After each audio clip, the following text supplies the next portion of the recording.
आपलं चुकतं काय माहितीये का? आपण अभ्यास करताना विचार करतो, की हा बोर्डचा अभ्यास करतोय का सीईटी साठी करतोय का जेईई का नीटसाठी? हीच पहिली मोठी चूक आहे. आपली सीरीज कुठली सुरू आहे? All definitions. म्हणलं बोर्डची प्रिपरेशन करतोय आपण असं तुम्हाला जर वाटत असेल तर ते चुकीचं आहे. की डेफिनेशन्स मध्येच फॉर्म्युले आहेत. ओके. डेफिनेशन वरच तुम्हाला एमसीक्यू विचारले जातात. मग हे सगळं या व्हिडिओमध्ये मी कव्हर करणार आहे. व्हिडिओ शेवटपर्यंत बघायचा लक्षात घ्या. ऑलरेडी हा 5वा पार्ट आहे. ऑलरेडी 5वा पार्ट आहे. म्हणजे याच्या अगोदर 4 पार्ट तयार आहेत आणि एक डेमो लेक्चर आहे. त्यातही मी एक टॉपिक कव्हर केलाय. मग मला आता एक कॉमेंट काय हवाय, की तुम्ही व्हिडिओ हा तर बघणार आहे. याच्या अगोदरचे व्हिडिओ पण बघायचे आणि प्रत्येक व्हिडिओ खाली कॉमेंट करा, की त्यात मी कोणत्या डेफिनेशन्स कव्हर केलेत ते. ओके. बरं. आता मुद्दा असा आहे, की मी आत्ताच काय बोललो तुम्हाला, की डेफिनेशन्स तशा डेफिनेशन पाठ करायच्या नाहीयेत. आपल्याला सीईटीची बोर्डची सगळी तयारी करायची आहे. मग चला मी ते एक फिगर ड्रॉ करतोय. ओके. आता मी जी फिगर ड्रॉ करतोय समजून घ्या बघा, की इथं एक सपोर्ट आहे. ही स्ट्रिंग आहे आणि त्याला इथं खाली बॉब आहे. तुमच्या लक्षात आलं असेल पेंडुलम आहे. बरोबर आहे. आता हा पेंडुलम असा ऑसिलेट होतो. बरोबर आहे ना? सांगा बळून असा, असा, असा. ठीक आहे. बघा इथून त्याचं ऑसिलेशन स्टार्ट झालंय हं. तो इकडे गेलाय. इकडून परत इकडे आलाय, परत इकडे आला आणि मग इथं आल्यानंतर त्याचं एक ऑसिलेशन कंप्लीट होतं. एक सायकल, एक व्हायब्रेशन कंप्लीट होते. ओके. आणि त्यासाठी लागणारा जो वेळ आहे त्याला पिरियॉडिक टाईम म्हणायचं. ते पिरियॉडिक टाईमचा फॉर्म्युला असतो 2 pi under root L upon G. हा काय आपल्या डेफिनेशनचा पार्ट नाहीये बरं का लक्षात घ्या. पण मला ना ही जी फिगर ड्रॉ केली ना ही आहे सिंपल पेंड्युलम. ओके. तुम्ही फक्त काय करायचंय लक्षात घ्या. आता एवढं ऐकताय माझं तर आणखीन एक गोष्ट ऐका. जेव्हा मी जस्ट YouTube स्टार्ट केलं ना तेव्हा माईक सुद्धा मी वापरत नव्हतो. ओके. एकदम बंद रूम असायची सगळी पॅक गरम व्हायचं. फॅन सुद्धा लावता येत नव्हता. त्या काळात मी एक व्हिडिओ बनवलाय सिंपल पेंडुलमचा. एक्स्ट्राऑर्डिनरी त्याला व्ह्यूज मिळालेत, सपोर्ट तुमचा मिळालाय. मग तो व्हिडिओ नक्की बघा. बघा सिंपल पेंडुलम सह्याद्री ट्युटोरियल्स पूर्ण एक्सप्रेशन घेतल्याचं प्रूफ मी दिलंय. पण आता आपलं काय सेक्शन सुरू आहे आता हा डेफिनेशन. मग तुम्हाला इतकी सोपी डेफिनेशन्स आहे सेकंड्स पेंडुलमची ती नीट ऐका आणि त्याच्यावरती मग न्यूमेरिकल सुद्धा मी घेणार आहे. या सिंपल पेंडुलमचा पिरियॉडिक टाइम जर 2 सेकंद असेल, तर त्याला सेकंड्स पेंडुलम म्हणायचं. आली ना सिंपल डेफिनेशन लक्षात? काय डेफिनेशन सांगा? A simple pendulum. मी तर लिहितो डेफिनेशन हं. बघा व्यवस्थित समजून घ्या. A simple pendulum. Okay. Having म्हणा किंवा हॅव्हिंग किंवा हुज म्हणलं तरी चालतंय. हॅव्हिंग टाईम पिरियड म्हणलं तरी चालतंय. हॅव्हिंग टाईम पिरियड किंवा periodic time 2 second is non is me सांगतोय ते नीट लक्ष द्या. इज नोन किती सोपी डेफिनेशन आहे. Is known as seconds pendulum. Okay. Seconds pendulum. Okay. A simple pendulum having periodic time 2 seconds is known as seconds pendulum. परीक्षेत काय विचारणार सांगतो याच्यावरती न्यूमेरिकल आहेत. आहेत. याच्यावरती न्यूमेरिकल पण आहेत. मग मला काय करायचं मग सेकंड्स पेंडुलम आणि थेरी क्वेश्चन कसा येतो माहितीये का?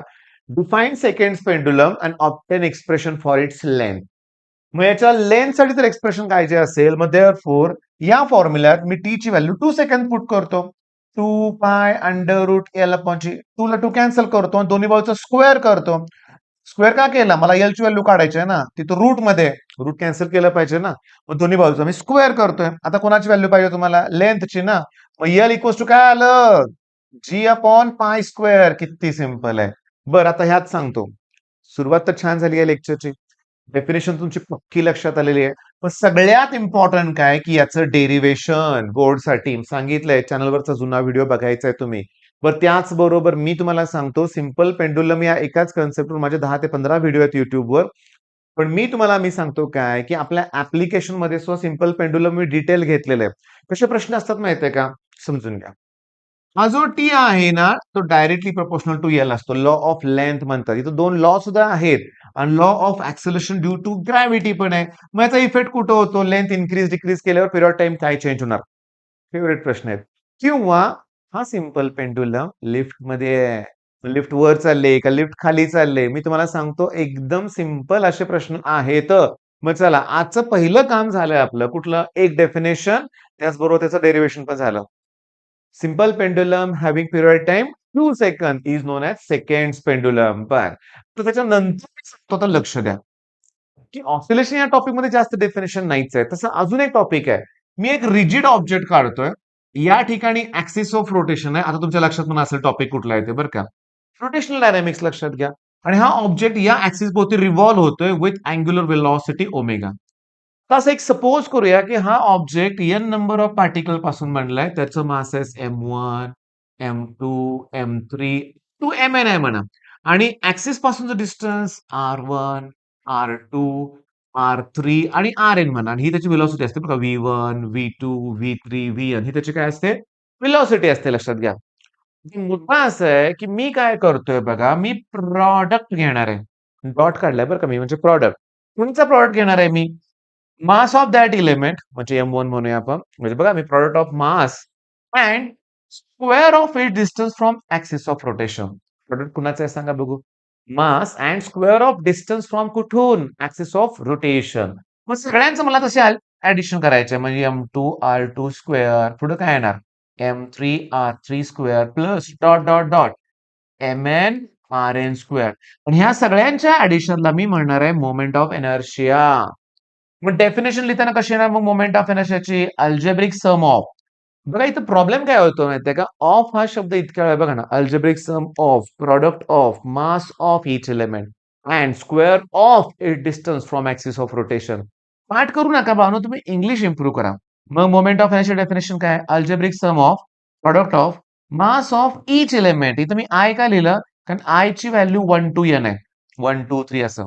मग product of mass of each element and square of it distance from axis of rotation. Immediately आत्ताच करायची डेफिनेशन. बर आता परीक्षेत काय आलं 2 मार्काला? त्याचं एसआय युनिट आणि डायमेन्शन सुद्धा विचारले. एसआय युनिट बघा, SI unit is mass unit काय असतं सांगा?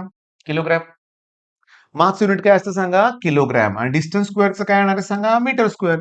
आता LMT टाइम नाहीच आहे याच्यात, किलोग्रॅम आहे. एम स्क्वेअर आहे मग 210 आला. आलं का 210?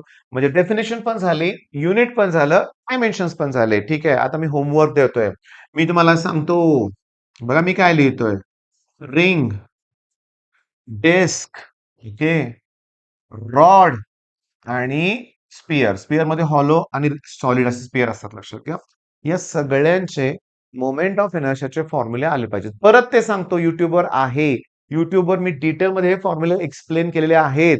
तिथं पॅरलल ॲक्सेस थेरम सुद्धा वापरलेलं आहे. आता पॅरलल ॲक्सेस थेरम आपल्या चॅनलवरचा मोस्ट पॉप्युलर व्हिडिओ आहे लक्षात घ्या.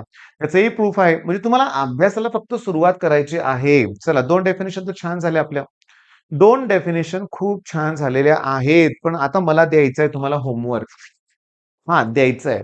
पहिल्या टॉपिकमध्ये मला ना सेंट्रिपिटल फोर्सची डेफिनेशन सांगा. ओके. Centripetal force. फोर्स कशासाठी लागतो सांगा?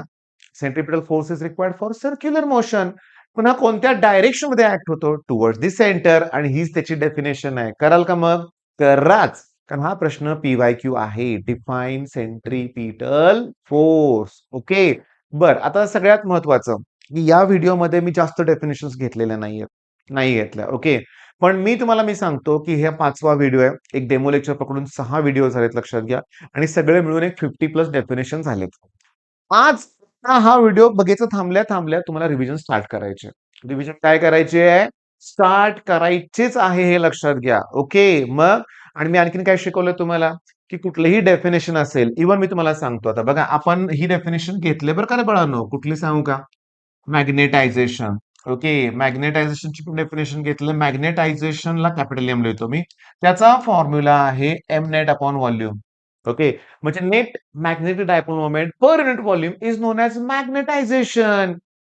याच्यावर किती सीईटीला प्रश्न आलेत? खूप आलेत, खूप. बरं आता यात बेसिक कसं लागतं?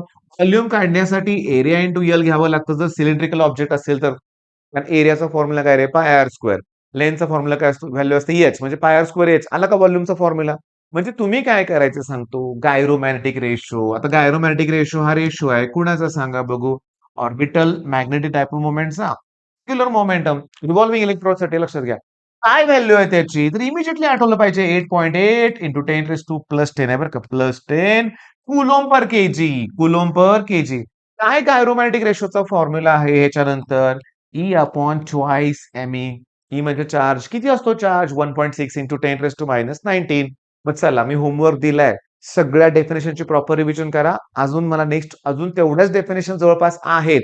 हे जर आत्ता आपण कव्हर केलं तर बोर्डच्या वेळेस 10 ते 15 मार्क फिक्स होणार आहे डेफिनेशन मधले. पण त्याचबरोबर न्यूमेरिकल साठी सुद्धा फायदा होणार आहे. All the best.